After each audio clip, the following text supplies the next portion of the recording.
known someone who's lost their sense of smell or had a diminished sense of smell all of a sudden? I have. My sense of smell got a lot way better. Way better, So I didn't realize I didn't have a good sense of smell until I practiced Well, diet. I got sick with the bad cold one year and lost my sense of smell, and it never came back. And it came back, but it's still not like it used to be. And right.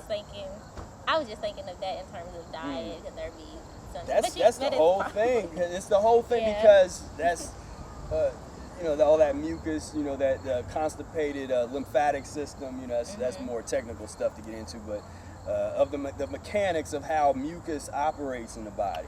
Okay. Because it's all constipation. Everything, and the only way we look at disease is constipation.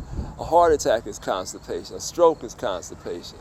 Okay. HIV is constipation. Aneurysm is constipation. There's no, and you can simplify it by saying something is blocking oxygen from flowing through the bloodstream. That's all the disease is. But they try to tell you it's basically something's cutting off the oxygen. Oxygen is life, like we say. Air gas engine is life. It's premium in your world. And I think we talked about the yoga and the science of breath, and how yoga and the mucusless diet is hand in glove. Okay.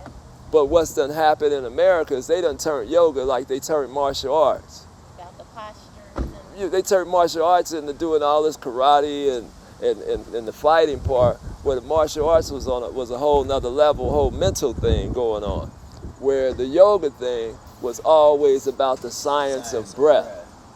It was always about that. It wasn't about all this stretching and all that. It was always about, okay, think about slowing the heartbeat down. So if you're at natural American heartbeat is about 66 beats a minute.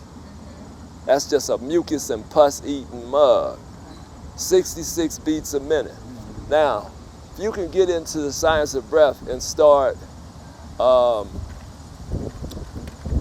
getting that down, start learning how to get the breath down to 66, 33 beats a minute. If you can do that, 33 beats a minute, what is that telling you? If you can actually do that, that's actually extending your life. Think about a dog or a bird or a cat, how they panting. And think about their life. They only live 15, 20 years because they're breathing in. So now, you see what I'm saying? With the yoga part and the science of breath, if you can get that down from 60 to 30 beats a minute, you extend your life. That's just 1 + 1 = 2. And me and Professor used to talk about this. We hadn't talked about this in a while, about the whole yoga part, because we do it, and we do our own little versions of what we do. But there was times where I was sitting for a whole day, just breathing, thinking about every breath. That's just to even get in 1 hour of that, to be able to sit for 1 hour and think about inhaling and exhaling, to just think about that, no other thoughts.